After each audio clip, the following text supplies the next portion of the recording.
For 2,000 years, one name has meant one thing: betrayal. Judas Iscariot.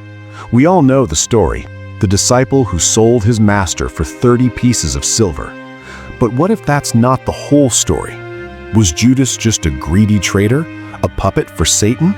Or was he a key player in a divine plan, a man forced to play a role in the greatest story ever told? Today, we're digging into ancient texts and historical clues to unravel the tangled motives behind the world's most infamous betrayal. The scene is burned into our collective memory. In the darkness of the Garden of Gethsemane, a trusted friend walks up to his teacher, and with a single kiss, he condemns him to death. It's an act that has baffled historians and theologians for centuries. Our main sources, the four Gospels, each give us a slightly different angle, painting a picture that's a lot more complicated than you might think. So what really pushed one of the 12 chosen apostles to commit such a shocking act of treason? The simplest explanation, and the one we all know, comes down to greed. The Gospel of Matthew is pretty direct about it. In chapter 26, Judas goes to the chief priests and asks, "What will you give me if I deliver him over to you?" They then counted out 30 pieces of silver. This paints a clear picture of a man motivated by money. The amount itself, 30 pieces of silver, was tragically symbolic. It was the price set by Jewish law for a slave gored by an ox. This detail shows just how little the authorities valued Jesus' life. The Gospel of John backs up this image of a man obsessed with money. John says Judas was the group's treasurer and describes him as a thief who would dip into the money bag for himself. From this angle, the betrayal looks like the biggest and most profitable scam of his life. But here's where it gets tricky. While 30 pieces of silver was the symbolic price of a slave, it was still a decent amount of money, about 4 months' wages for a skilled laborer. It wasn't pocket change. Still, was it enough to betray the man you'd followed for 3 years? The man you might have believed was the Messiah? This has led many to think that while money was probably a factor, it couldn't have been the only reason. But then there's a much darker explanation woven into the Gospels: the influence of supernatural evil. Was Judas acting on his own, or was he a pawn in a cosmic chess game? The Gospel of Luke offers a chillingly simple reason. Just before Judas went to the priests, Satan entered into him. John's Gospel mentions this twice. First, that the devil had already put the idea of betrayal into Judas's heart, and later, that after Jesus gives Judas a piece of bread, Satan entered into him. This brings up some huge theological questions. If Satan possessed Judas, how much of the blame does Judas really deserve? The texts suggest it's a mix of human weakness and demonic power. It seems Satan didn't just pick someone at random. He targeted Judas's greed and disillusionment, twisting them for his own purposes. The story doesn't let Judas off the hook. Instead, it shows him as someone who opened the door to darkness, letting evil in to guide his actions. This suggests the betrayal wasn't just a human mistake. It was a key battle in a spiritual war, and Judas was the man caught in the middle. Maybe the strangest part of this whole story is the idea that the betrayal had to happen. The Gospels suggest over and over that Jesus wasn't surprised by the betrayal. It was an expected, even necessary part of a divine script. Jesus himself knew what was coming, saying he'd known from the beginning who would betray him. This wasn't just foreknowledge, it was seen as a fulfillment of prophecies from the Old Testament. Psalm 41:9 says, "Even my close friend, someone I trusted, one who shared my bread, has turned against me," which is seen as directly predicting what Judas would do. The prophet Zechariah speaks of being valued at 30 pieces of silver, the exact price of the betrayal. This creates a paradox that's been debated for centuries. If Judas was just playing a predestined part, did he have any real choice? Jesus touches on this conflict himself when he says, "The Son of Man will go just as it is written about him. But woe to that man who betrays the Son of Man. It would be better for him if he had not been born." This implies that even though his actions were part of a divine plan, Judas still made a choice, and he was held responsible for it.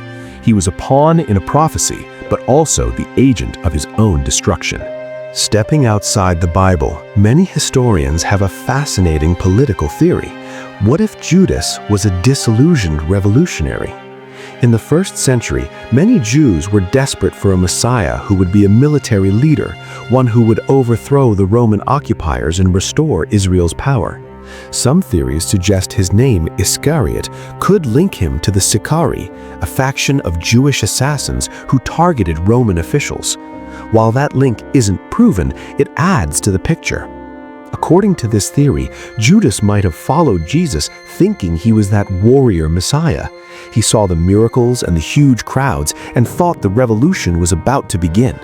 But as Jesus kept talking about a spiritual kingdom, about loving your enemies, and about his own death, Judas would have been deeply disappointed.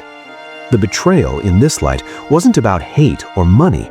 It was a high-stakes gamble, a catastrophic mistake that Judas never thought would lead to Jesus' death. Perhaps Judas believed that if Jesus was arrested, he'd finally be forced to unleash his divine power, rally the people, and start the rebellion. As if his motive wasn't mysterious enough, the story of his death is just as confusing. The New Testament actually gives two conflicting accounts. In the Gospel of Matthew, Judas is hit with a wave of remorse. When he sees Jesus is condemned, he tries to give the 30 pieces of silver back, shouting, "I have sinned, for I have betrayed innocent blood." When the priests brush him off, he throws the money into the temple and goes and hangs himself. This is a picture of a man destroyed by guilt. But the book of Acts tells a completely different and much more gruesome story. Peter says that Judas used the money to buy a field, and there he fell headlong. His body burst open and all his intestines spilled out. This version shows no repentance, only a grotesque and seemingly divine punishment. These two conflicting accounts, though some have tried to harmonize them, show that even the first Christians weren't sure how to wrap up Judas's story. Was he a sinner who felt remorse, or a villain who met a horrific end? For almost 2,000 years, that's where the debate stood. But then, in the 1970s, an ancient text found in Egypt threatened to blow the whole story wide open: the Gospel of Judas. Dated to the 2nd century AD, this Gnostic text offers a shocking alternate reality. And in this version, Judas isn't the villain, he's the hero. He's shown as the only disciple who truly gets Jesus' secret teachings. In this Gnostic gospel, Jesus actually tells Judas to betray him. The betrayal is the ultimate act of obedience, a necessary evil to help Jesus escape his physical body and free the divine spirit inside.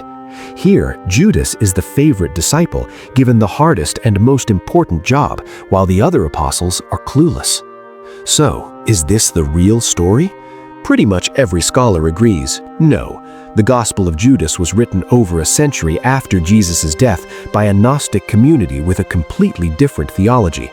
It's not seen as a historically accurate account, but it's an incredible document because it shows how some early groups completely rewrote the story to fit their beliefs, turning history's greatest villain into a hero. The story of Judas opens up so many questions. If you love digging into these ancient mysteries, make sure to subscribe and hit the bell so you don't miss our next deep dive. And let us know in the comments, which theory about Judas do you find most convincing? So, who was Judas Iscariot? A greedy thief? A pawn of Satan? A failed revolutionary? Or a loyal follower undertaking a terrible but necessary duty?